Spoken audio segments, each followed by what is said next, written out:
യാത്രക്കാരുടെ പ്രത്യേക ശ്രദ്ധയ്ക്ക് നമ്മുടെ നാടുകാണി പരപ്പനങ്ങാടി റോട്ടിലെ പത്തുമൂച്ചി സുബൈദ പാർക്ക് ഓഡിറ്റോറിയത്തിൻ്റെ മുൻവശത്ത് ഏകദേശം ഒരു 50 മീറ്ററോളം വെള്ളക്കെട്ട് നിലനിൽക്കുന്നുണ്ട്.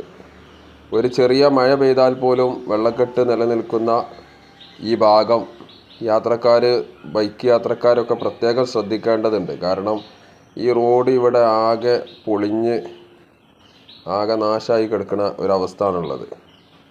ഇതിൻ്റെ വെള്ളത്തിൻ്റെ താഴ്ഭാഗത്തൊക്കെ ഒരുപാട് കുഴികളും ഒക്കെ ഉള്ളത് കാരണം പല യാത്രക്കാരും ഈ വെള്ളക്കെട്ടിൽ വീഴുന്ന അവസ്ഥയാണുള്ളത്.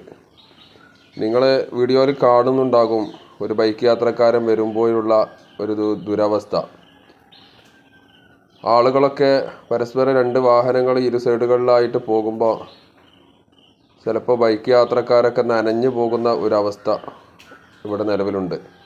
ആ വെള്ളത്തിൻ്റെ നടുവിൽ ഒരാൾ നിൽക്കുന്നത് നിങ്ങൾ കാണുന്നുണ്ടാകും. ഒരാൾ ഈ ഭാഗത്തുനിന്ന് അങ്ങോട്ട് പോകുന്നതും കാണുന്നുണ്ടാകും.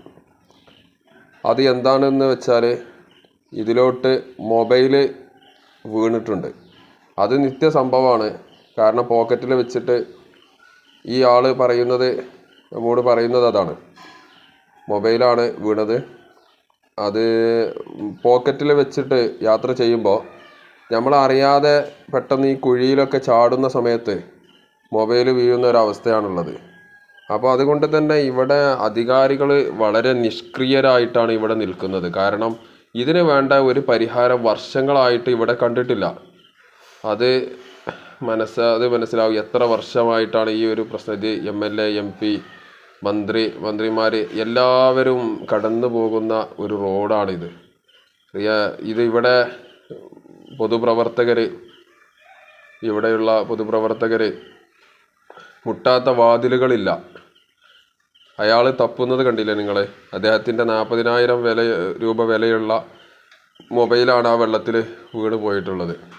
അങ്ങനെ എത്ര ആളുകൾ, മാത്രവുമല്ല എത്ര ഫാമിലിയാണ് ഇവിടെ വീണിട്ടുള്ളത് എന്നുള്ളത് ഒരു കണക്കുമില്ല.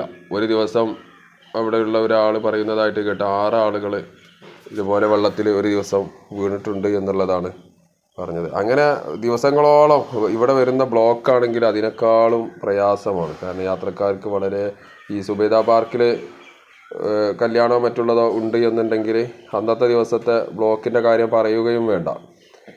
ഇതിനൊക്കെ കാരണമെന്ന് പറയുന്നത് ഈ സുബൈദ പാർക്ക് നിലനിന്നിരുന്ന ഭാഗം എന്ന് പറയുന്നത് ഒരു പാടമായിരുന്നു. അത് തരം മാറ്റി എടുത്ത് അതിന് പെർമിഷനൊക്കെ എടുത്ത് ഉണ്ടാക്കിയതാണ്.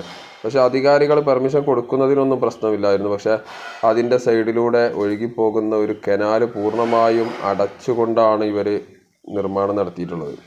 അത് ഉടനടി തുറന്ന് ഇതിനൊരു പരിഹാരം അധികാരികൾ കാണണമെന്ന് ഈ സമയത്ത് വിനീതമായി അഭ്യർത്ഥിക്കുകയാണ്. ഇവിടെ ഇതിന് പൊതുപ്രവർത്തകർ, ഞാൻ നേരത്തെ പറഞ്ഞു, ഇതിന് പൊതുപ്രവർത്തകർ മുട്ടാത്ത വാതിലുകളില്ല. വാർഡ് മെമ്പർ മുതൽ MP മുതൽ പഞ്ചായത്ത്, വില്ലേജ്, അതുപോലെ കലക്ടർ, PWD, MLA, MP തുടങ്ങിയ എല്ലാവർക്കും പരാതികളും നിരന്തരം ഇതിൻ്റെ ഫോട്ടോസ് സഹിതം വെച്ചിട്ട് പരാതി നൽകിയിട്ടും ഇതിനൊരു പരിഹാരം ഇതുവരെ കണ്ടിട്ടില്ല.